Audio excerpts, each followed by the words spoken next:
warahmatullahi wabarakatuh. Mau kalimat dengan baik teman-teman. Terkait boleh dikatakan dia kemudian itu gunung sangat juga selalu terus ini berlanjut Pak. Jadi tadi Pak Ade sudah menjelaskan tentang aturan-aturan ya. Kalau kita memang mau mengikuti aturan, ini pengelolaan gunung sangat ini sudah berlanjut sebelum sudah dikelola oleh perusahaan-perusahaan Pak ya. Sesudah aset desanya dilimpahkan kepada BUMDes untuk dikelola. Dari awal mungkin kita memang sempat meminta petunjuk kepada pihak Mustika apakah bisa gunung sangat ini dikelola secara manual. Ya, waktu itu belum muncul rekomendasi dari Dinas Pertanian dan Lingkungan Hidup. Dari pihak Mustika waktu itu dengan tegas menolak, melarang. Tetapi karena mungkin dengan berbagai pertimbangan, karena perlu Bapak-Bapak ketahui, dengan adanya gunung sangat tersebut, ada banyak masyarakat yang menggantungkan hidupnya di sana Pak.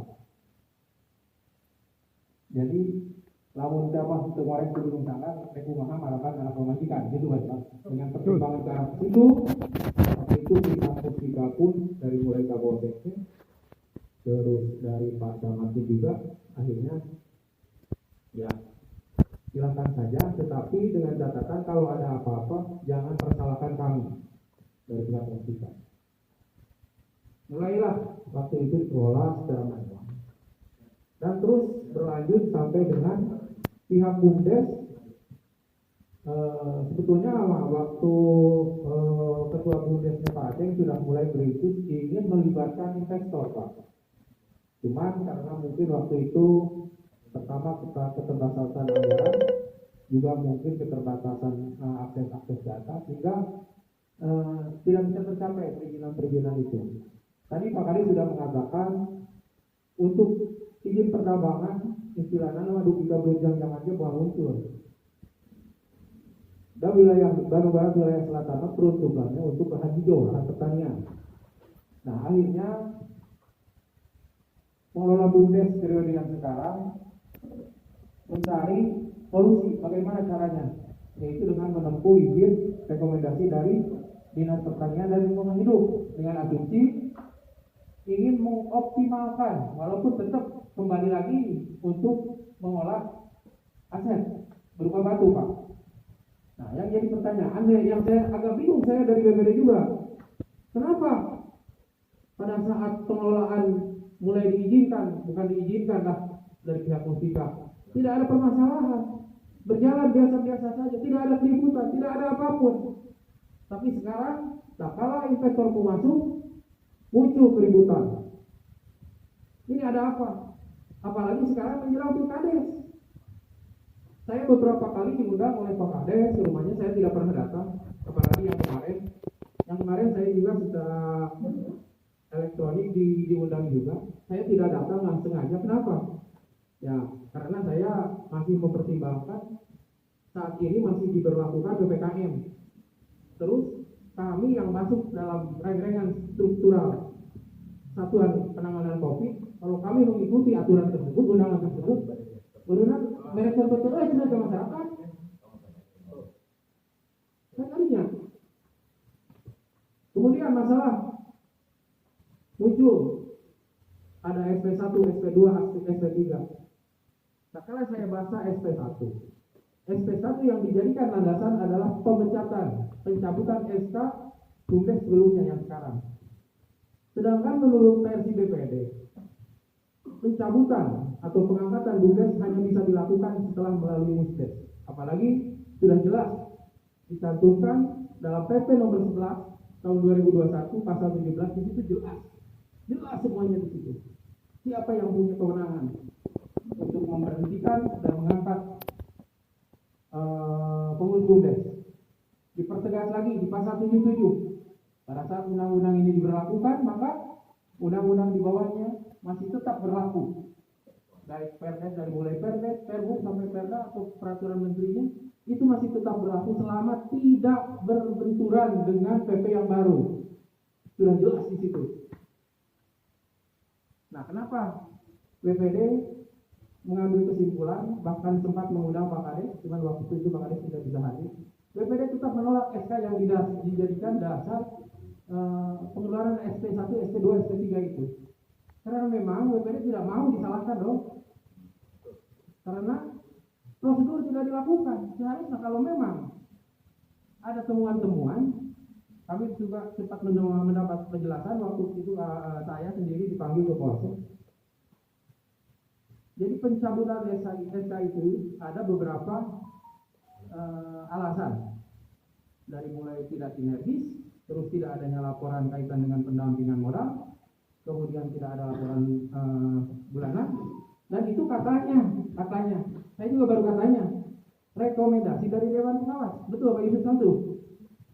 Nah, yang saya ingin tanya, kapan Dewan Pengawas melakukan musyawarah? Di ADART, di Perda sudah jelas di situ dikatakan, Dewan Pengawas minimal 1 tahun sekali harus mengadakan rapat. Pernah tidak selama ini mengadakan rapat? Bisa saya lihat berita acara dan daftar hadirnya, kan itu yang jadi dasar yang sebagai kekuatan. Jangan sampai merekomendasinya hanya dengan lisan. Tidak ada kekuatan, Pak. Apalagi kita ini orang-orang organisasi, saya yakin paham tentang aturan. Saya sekarang perlu bicara keras begini, karena memang ini menjelang Kades, Pak. Saya riskan sekali, Pak. Saya riskan sekali ada hal-hal yang tidak diinginkan. Apalagi sampai yang ada yang berbuat anarkis. Apalagi posisi saya sebagai balon, juga sebagai ketua BPD saat ini, Pak. Seharusnya kita bisa membuat situasi yang aman, tentram menjelang Kades ini. Nah, kalau mau dihentikan, kenapa tidak dari dulu, atuh? Begitu Pak Aceh dicabut SK-nya, sudah henti, tidak boleh ada kegiatan di masyarakat. Titik. Kenapa sekarang menjelang Kades baru diributkan? Walaupun dikait-kaitkan tadi Pak Kades sudah mengatakan bahwa ini tidak ada apa-apa kaitan dengan Pilkades. Tapi karena momennya sama, ini momennya pas akan diselenggarakan di Pilkades. Ada apa? Dari buat BUMDes, buat lembaga BUMDes ya. Siapapun yang jadi pengurus BUMDes tidak berpengaruh apa-apa. Kami tidak terlibat di dalamnya. Kami hanya mengawasi dari luar. Dari dulu, dari mulai pengurus BUMDes zaman Pak Kodir, terus Pak Aceh, terus ke PLT waktu itu saudara ini, terus yang sekarang. Hak kami tetap sama. Tidak ada berlebih, tidak ada wah jangan berani mau BUMDes tidak mau pro kauran ya. Mana mau belanjakan sekian persen lebih gitu. Tidak ada, Pak. Jadi saya harus berbuat berarti sesuai aturan. Ada dalam jalur. Kalau memang tidak sesuainya, buat apa saya istilahnya mengikuti terkait SK. Kalau saya mengikuti ujung-ujung aja nanti pihak BUMDes mengadukan ke PT UN beneran. BPD nanti belum mengesahkan ya SK. Maka ikut jadi dituntut pemerintah. Nah, hal-hal seperti ini sebetulnya kan bisa dimusyawarahkan gitu ya. Nah, yang jadi pertanyaan lagi kan kemarin waktu kita sudah melaksanakan musyawarah kita lakukan, Pak. Cuman yang jadi pokok bahasan kan tetap ya. Pertama waktu itu kaitan dengan sangkalan bantahan dari pihak BUMDes terkait apa yang dituduhkan. Kedua kaitan dengan rencana pengelolaan Gunung Sanggar dilaksanakan setelah Pilkades. Saya waktu itu betul-betul mengetahui yang menjadi pokok bahasan itu yaitu 2 poin itu, Pak. Tapi ternyata pada saat setelah melakukan musyawarah, terus saya juga memang menandatangani berita acara tersebut di lapangan. BPD tadi sudah menurut tanda tangan bahwa pengelolaan Gunung Sanggar dihentikan. Memang dihentikan yang itu, Mas. Cuman yang secara manual tidak ada dalam pokok bahasan waktu itu. Sama sekali tidak tersentuh. Karena kalau memang disentuh waktu itu dibahas, saya dari BPD selaku perwakilan masyarakat bakal mempertanyakan, Pak. Jadi kehidupan masyarakat selama dihentikan sampai beres pilkada itu siapa yang akan menanggung? Kan tetap lagi karena ekonomi itu karena isi pajak masyarakat desa Sinang Ketaken yang benar. Nah kita itu justru hari kahayang saya malah bisa kok. Ayo nama bumdes selama memang kahayang pakari keren heula terkait dengan investor keren dari ternaon saya mudah di melibatkan investor itu kemarin menang sama oke ya.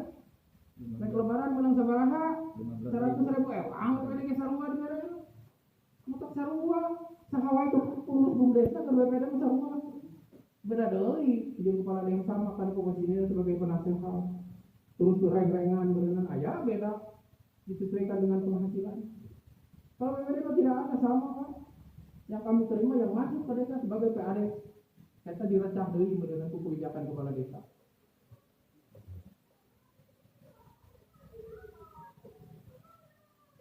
Jadi ari kahayang saya masuk ke aturan mun eureun disepakati ayeuna.